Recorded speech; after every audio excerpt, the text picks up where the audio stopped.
Bonjour, bienvenue sur Sudokanar. Dans cette vidéo, on va regarder un type de jeu de logique que je crois ne jamais avoir présenté sur la chaîne, qui s'intitule Battleships. C'est en fait du combat naval.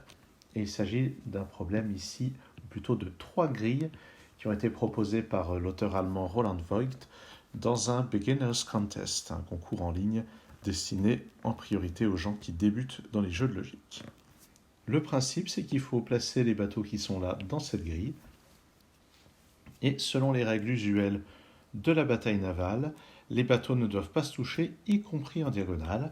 Et puis vous avez des numéros dans la marge, ceux-là, pas ceux-là. Ceux-là, c'est juste des coordonnées pour rentrer le résultat, chose que je n'ai pas bien faite d'ailleurs le jour de l'épreuve. Et donc ces numéros nous disent combien de cases là, sont occupées par les bateaux. Donc dans cette colonne, il y a 5 cases occupées par des bateaux, ici 3, ici 1. Eh bien, allons-y. Donc on va se concentrer sur cette colonne qui contient 5 cases. Ce qui contient 5 cases occupées par des bateaux, ça veut dire qu'il y a une seule case occupée par de l'eau, qui a une case de séparation. Donc il y a forcément un bateau de 3 et un bateau de 2 là-dedans. Et on est sûr qu'on a au moins ça et au moins ça. Et puis il y en a un, 2 qui se prolongent. Et on est sûr donc qu'il n'y a que de l'eau dans toutes ces cases-là.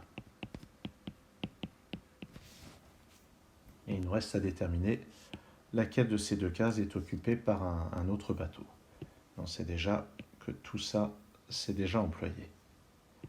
On peut repérer maintenant que ce 1 est saturé, il est complètement occupé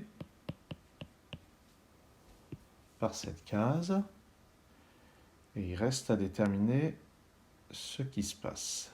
Alors, comment est-ce qu'on va réussir à réaliser tout ceci?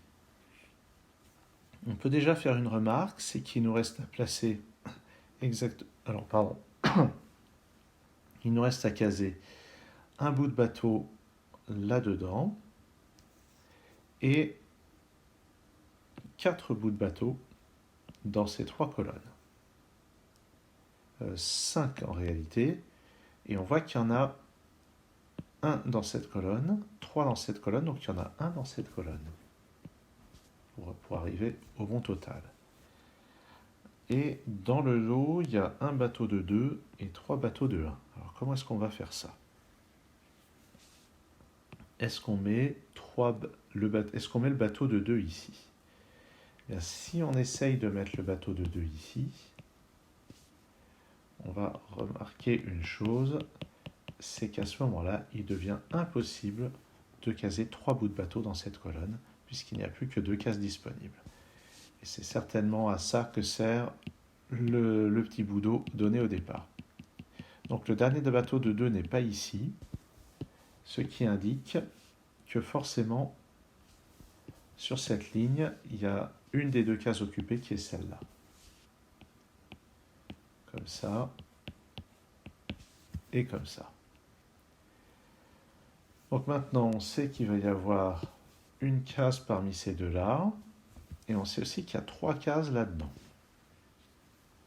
Et ce qu'on peut voir, c'est que, ou bien il y a ces 2 cases qui sont occupées, et puis une de celles-là, ou bien il y a une seule de ces 2-là et ces 2-là. Et dans les 2 cas, dans le cas où on a ces 2-là, dans le cas où on a celle-là, il y a un bout de bateau ici ou là, donc il est impossible d'avoir un bout de bateau ici.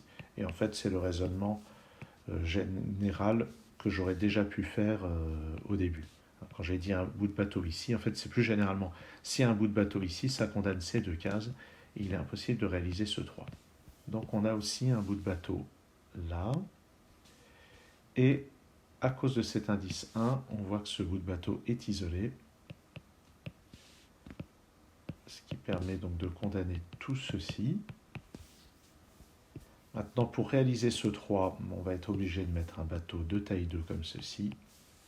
Et donc ce 1 est maintenant satisfait. Et on réalise ce 3 en mettant 2 bateaux comme ça. Voilà. C'est vrai que je peux entourer au fur et à mesure ce qui est satisfait. Voici donc une solution pour ce premier Battleships. Allons voir maintenant ce deuxième. Dans ce deuxième, on voit qu'il y a un bout de bateau qui est déjà donné et que c'est une extrémité d'un bateau de taille 2 ou 3. Et on remarque qu'on n'a pas la taille des bateaux qui sont là-dedans.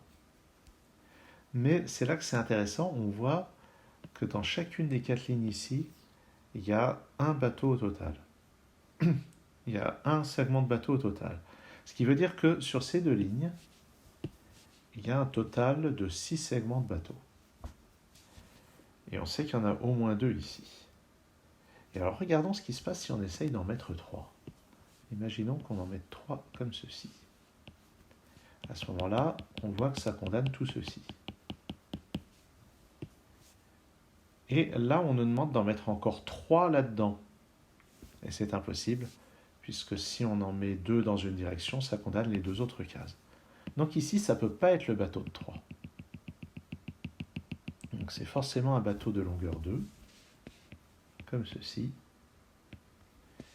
Et ça condamne quand même toutes ces cases. Maintenant, il s'agit de mettre encore 4 portions de bateau là-dedans.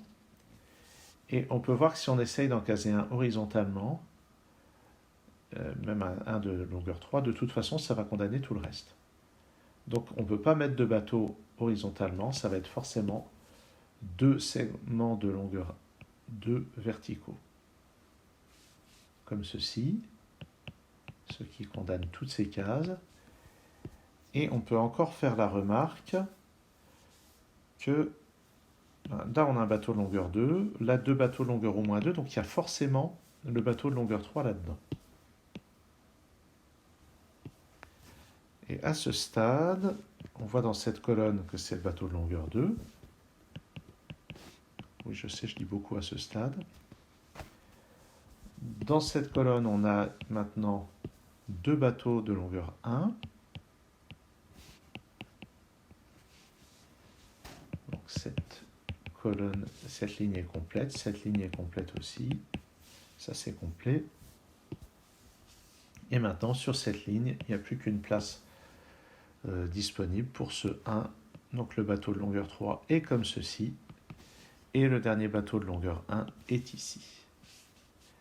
Donc ce qui a été la clé dans ce problème, ça a été véritablement au début de regarder ce qui n'était pas inscrit ici et de raisonner globalement sur ces 2 lignes.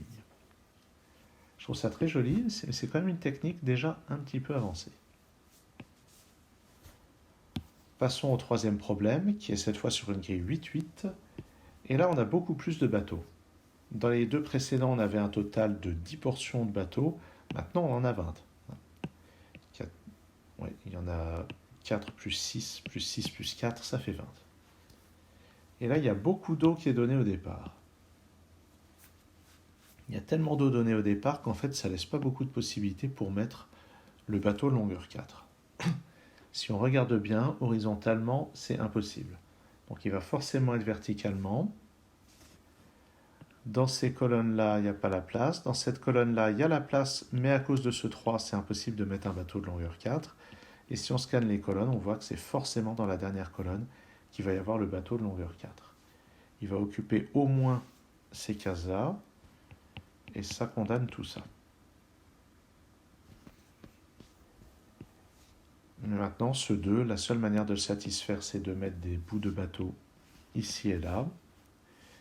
Et ça condamne ces cases-là, ce qui fait que le bateau de longueur 4 est maintenant déterminé de manière unique.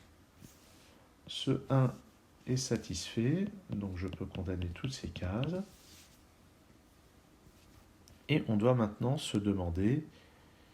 Ah oui, pardon, j'ai des cases qui sont condamnées. Parce que dès qu'on a une case occupée par un bateau, on est sûr que les cases situées en diagonale ne sont pas occupées par un bateau. Par ailleurs, ce 1 est saturé. Et je vais pouvoir reprendre ma phrase qui était de déterminer où on va mettre les bateaux de longueur 3. Alors regardons. Horizontalement, ça ne peut pas être ici parce qu'on a déjà un segment de bateau, donc ce 3, ça ferait trop. Ici, c'est envisageable, ici aussi, mais on peut remarquer qu'on ne peut pas occuper 2 places consécutives, mais ici et là, c'est envisageable. Sur cette ligne, il n'y a pas la place. Sur cette ligne, il y aurait la place. Est-ce que c'est possible verticalement? Verticalement, on voit que le seul endroit qui reste, c'est ça. Mais l'ennui, c'est que, imaginons que je place mon bateau verticalement ici. À ce moment-là, je condamne tout ça et je n'ai plus nulle part la place pour mettre un deuxième bateau de longueur 3. Par conséquent, les bateaux de longueur 3 sont forcément placés horizontalement. Mais où? C'est là la question. Alors, regardons une chose. À cause de ce 3, on va être obligé de placer un de 2 quelque part là-dedans, ici ou là, et au moins un tronçon dans l'autre portion. Et ça, c'est incompatible avec le fait de placer un bateau de longueur 3 ici, puisque ça condamnerait ces 2 cases, et celle-ci, il n'y aurait plus que celle-là de disponible. Donc forcément, les 2 bateaux de longueur 3 vont être là-dedans. Ils vont être tous les 2 ici. On peut donc condamner toutes ces cases et celle-ci. Ce 1 ici est maintenant satisfait. Et ça nous renseigne sur ce 3. Tiens, ce 1 est complet aussi au fait. Ce 3 est complet aussi. Ce 2 aussi. Et donc, on a les 2 bateaux de longueur 3. On a un bateau de longueur 2 qui a été identifié. Un bateau de longueur 1 ici. On a ça et ça pour satisfaire ce 3. Ce sont 2 bateaux de longueur 1. Et il nous reste à finir. Il nous faut 2 bateaux de longueur 2, un bateau de longueur 1. Et si on regarde, il y a une seule manière de finir. Le dernier bateau de longueur 1 ici, les 2 bateaux de longueur 2 là. Et ça conclut la résolution de ce problème de Battleships qui se résout vraiment complètement avec de la logique. Il n'y a pas de grande devinette, il y a vraiment eu à explorer les possibilités pour placer les gros bateaux et les conséquences que ça a sur le reste de la grille. Merci d'avoir suivi cette vidéo. À très bientôt sur Sudokanar.